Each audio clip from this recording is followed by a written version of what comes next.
Ben, I'm so sorry to bother you again. I need $50 for formula. His is almost gone. I'll pay you back, please. Mara's fingers trembled as she hit send. She set the phone down, buried her head in her knees, and waited. 5 minutes later, her phone screen lit up with a sharp ping. A message appeared. I think you have the wrong number. Mara jolted, snatching up her phone. Her heart plummeted as she realized she'd sent her desperate plea to a complete stranger. Her palms grew sweaty, and her fumbling fingers began to type an apology, when another notification suddenly popped up beneath it. Wu Tsen Meiyuan. Mara froze, stunned. She rubbed her eyes, then blinked again, hardly believing what she was seeing. With trembling hands, she opened her banking app. The number was there, stark, cold, and undeniable. $5,000. Another message from the strange number appeared. Is your child okay? The money is yours. No strings attached. Just one less thing for you to worry about. Mira stared at the words. The lie she was told when she was fired hadn't made her cry. The humiliation of having her car repossessed hadn't made her cry. Even the despair when Noah's father vanished without a word hadn't drawn a single tear. But this sudden, inexplicable kindness, this did. The tears she'd held back for so long finally broke free. Her hands shaking, she typed a reply. Thank you. I honestly don't know what to say. You don't have to say anything. The response came back almost instantly. Just take good care of Noah. Noah. The name hit her like a thunderclap. Mara froze, rereading the message. Take good care of Noah. Her breath hitched in her throat. She had never told this stranger her son's name. That single thought lodged itself in her mind, and sleep refused to come. Even as Noah slept soundly beside her, his belly full and his breathing even and peaceful, she lay wide awake. She sat on the edge of the bed, the phone feeling impossibly heavy in her palm, its screen casting a pale, questioning light onto her face. On the other side of the city, Jackson Albright leaned back in a leather chair that had never felt comfortable, not since the tragedy. A familiar ache tightened in his chest, and he quickly shoved it aside, his gaze shifting to the window. Just then, the phone on his desk buzzed softly. It was her. Why would you help someone like me? You don't even know me. He stared at the words longer than he needed to. Most people who texted him wanted something: partnerships, investments, favors, sometimes influence. This was the first time in a long time someone had genuinely asked why he cared.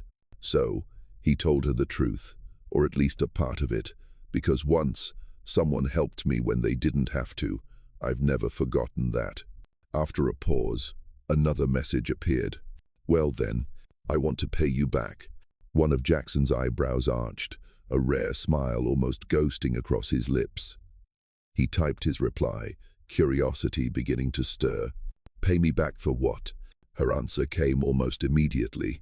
For the formula money, and for your kindness. Another pause. I'll find a way. The next morning, Mira wasn't woken by Noah's cries, but by an unfamiliar sound, a knock on the door. Her heart tightened. In this apartment complex, no one knocked. The landlord texted. Her neighbors didn't even make eye contact. A vague fear crept in. She quickly threw on a hoodie, held her breath, and tiptoed to the door, squinting through the peephole. A delivery man in a neat uniform stood there, flanked by 4 massive boxes. A whirlwind of questions spun in her head.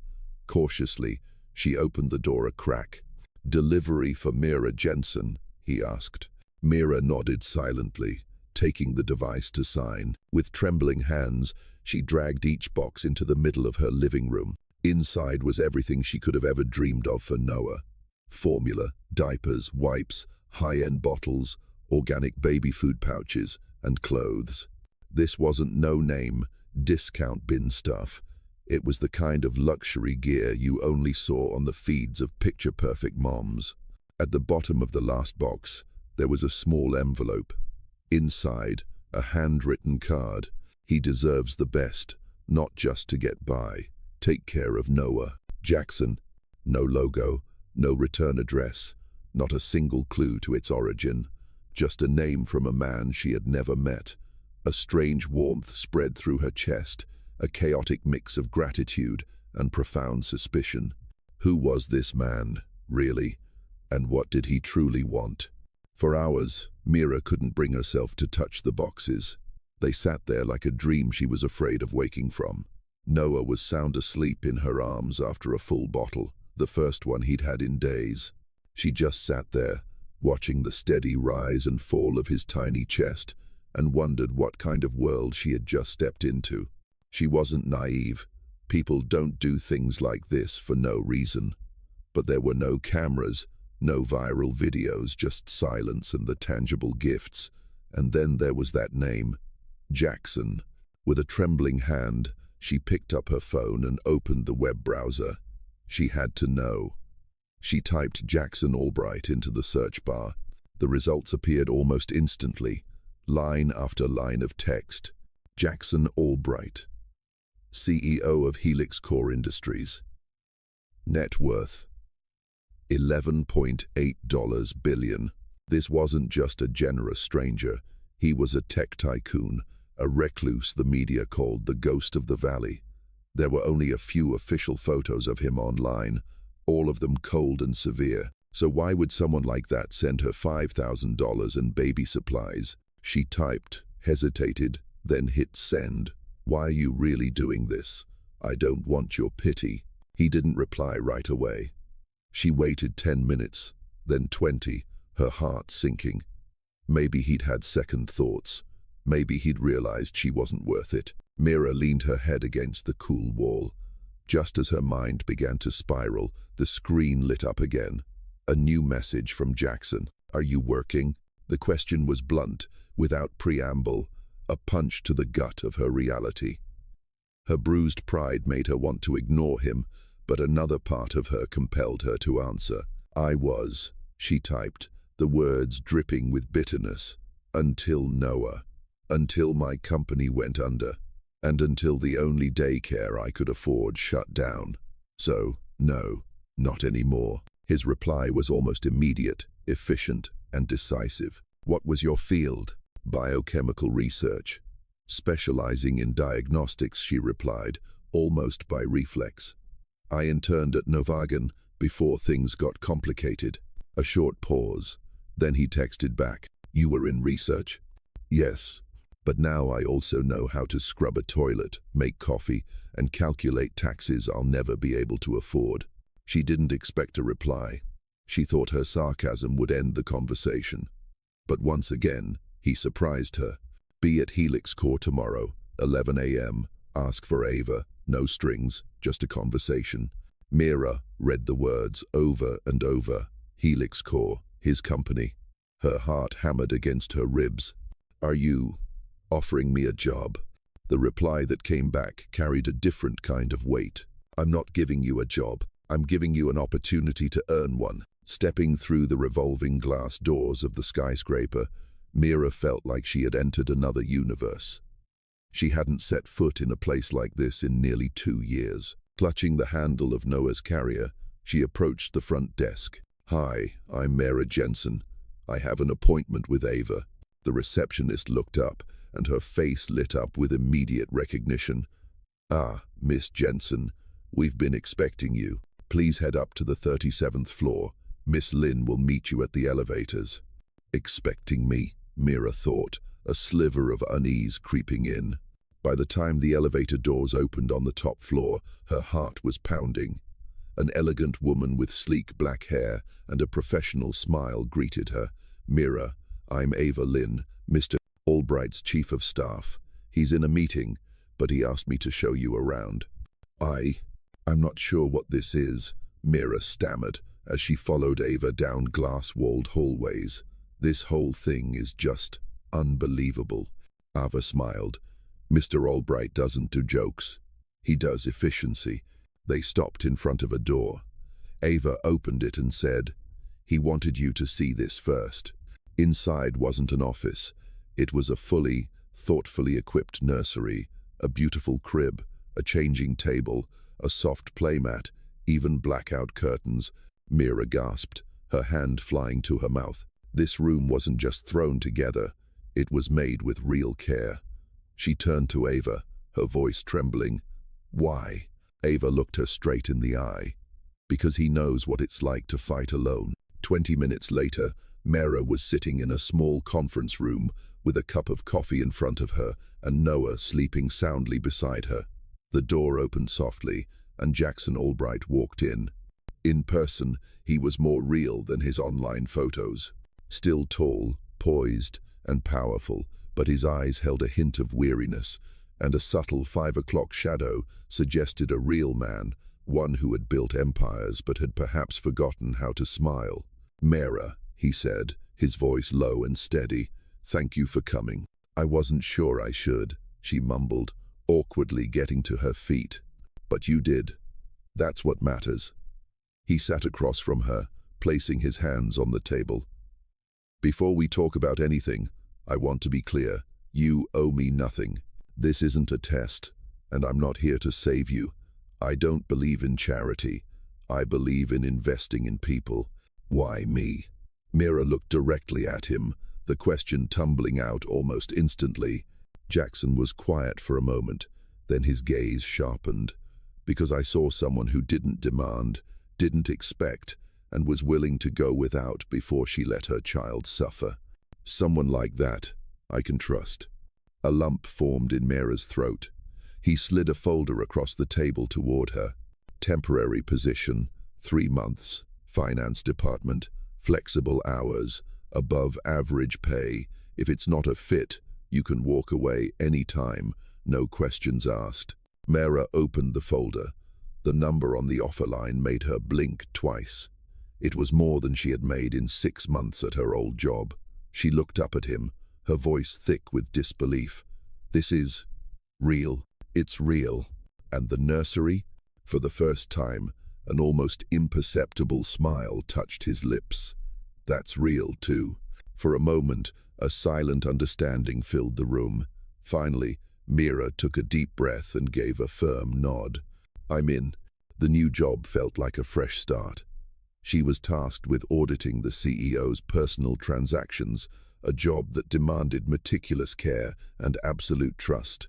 With Noah sleeping peacefully in the nursery next door, she lost herself in the numbers and command lines on the screen. Everything was going smoothly until she came across a transaction the system had flagged irregular. It was a $5,000 transfer from Jackson's personal account. The irregularity wasn't the amount, but the memo attached. Instead of dry transaction codes, it contained a log of text messages, a conversation between Jackson and an unknown number. Mera's heart skipped a beat. Curious, she opened the transaction log. The first text from the stranger appeared.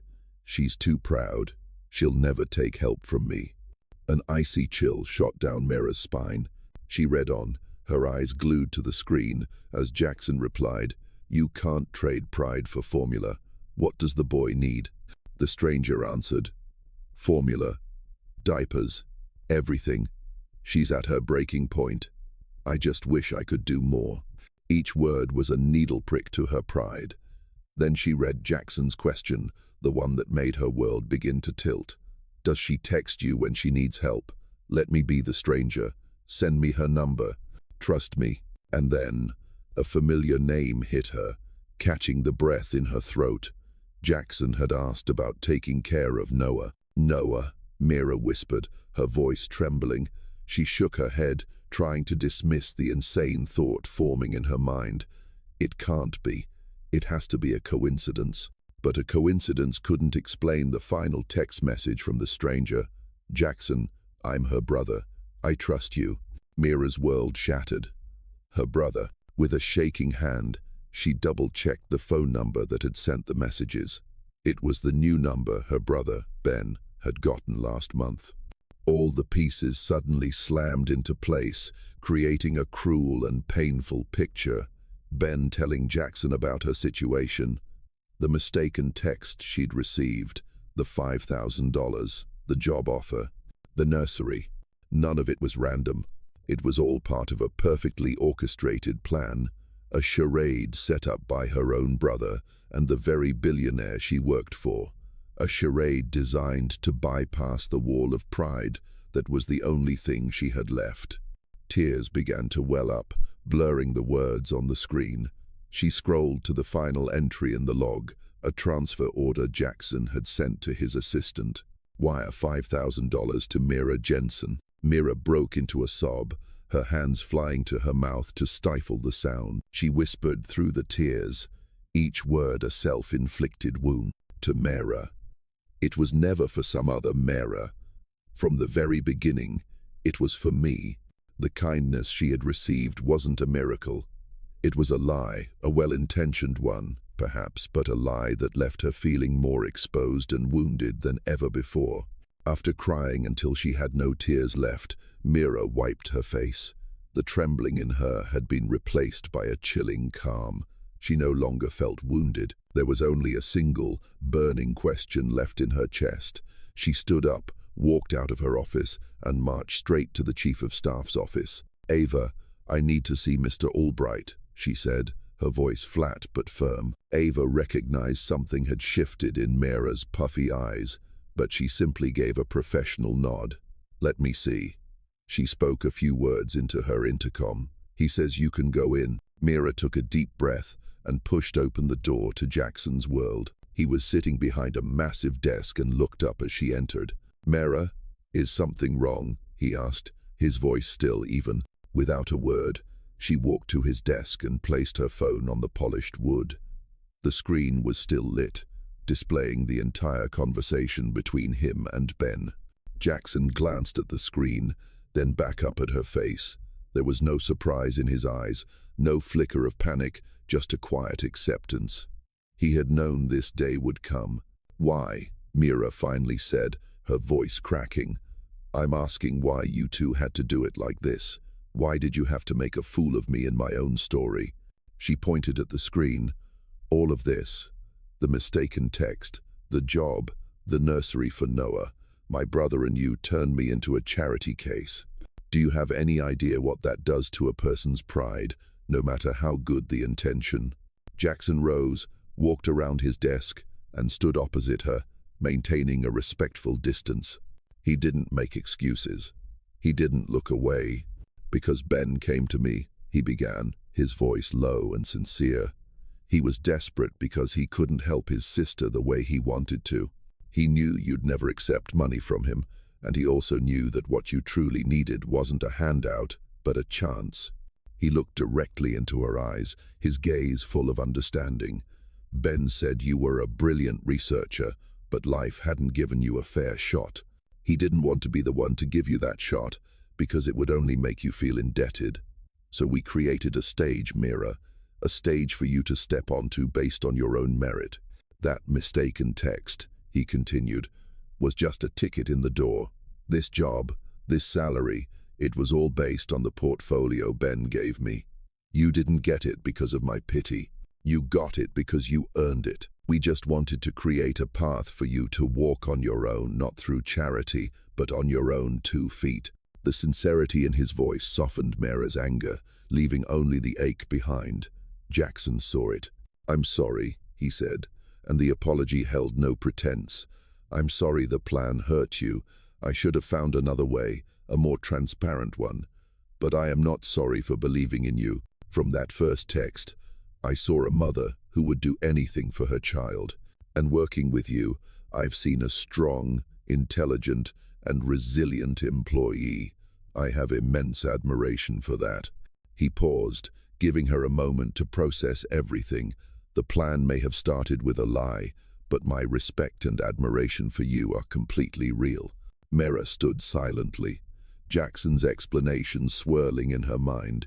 A part of her still screamed at the feeling of being deceived, of being manipulated like a puppet. But another part, the more pragmatic one, couldn't deny the results. Noah had formula.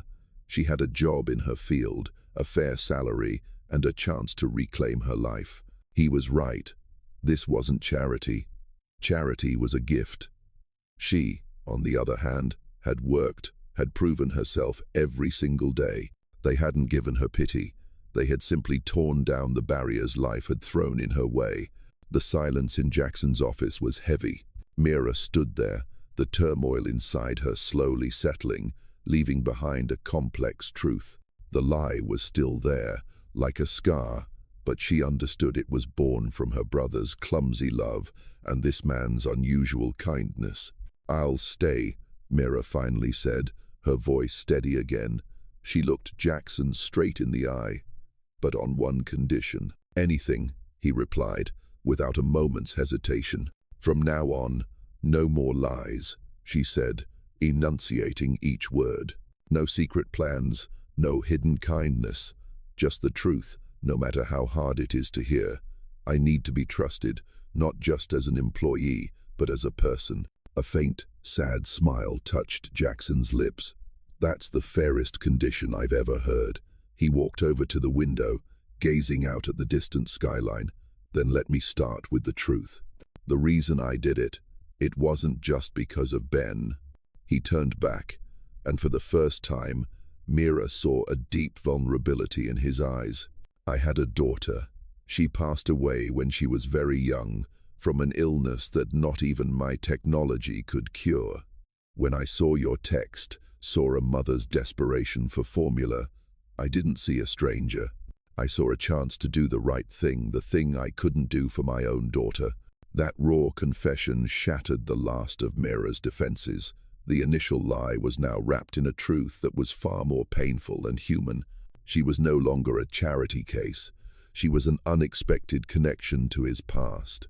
Their relationship changed in that instant. It was no longer boss and employee, or benefactor and recipient. It was rebuilt on a new foundation, one of respect for her strength and empathy for his pain. Mira accepted the job, not out of pity, but because she knew it was a real opportunity, one she had earned. 6 months passed. Mira's office no longer felt temporary. It was hers, with framed photos of a smiling Noah arranged neatly on her desk. She not only excelled at her job, but also brought strategic ideas that helped shape Helix Core's new ventures. One afternoon, Jackson walked in, not with the gravity of a CEO, but with the easy comfort of a friend. His eyes didn't go to her computer screen, but to a photo of Noah learning to walk. "He's growing up fast," he said, a warm smile clear on his face. "He's got a good teacher," Mira laughed, a nod to her brother. "Ready for the next meeting, partner?" Jackson asked, a sparkle in his eye. "Always," she replied with confidence. Together, they walked out of the office and toward the main conference room. Through the glass walls, the setting sun bathed the city in gold. They were no longer two lonely people from different worlds. They had become partners, in work and in life, looking toward the same horizon. The story didn't end with a fairy tale wedding, but with an image that was far more real and hopeful. Mira standing as Jackson's equal, not just an exceptional employee, but an integral part of the future they were building together.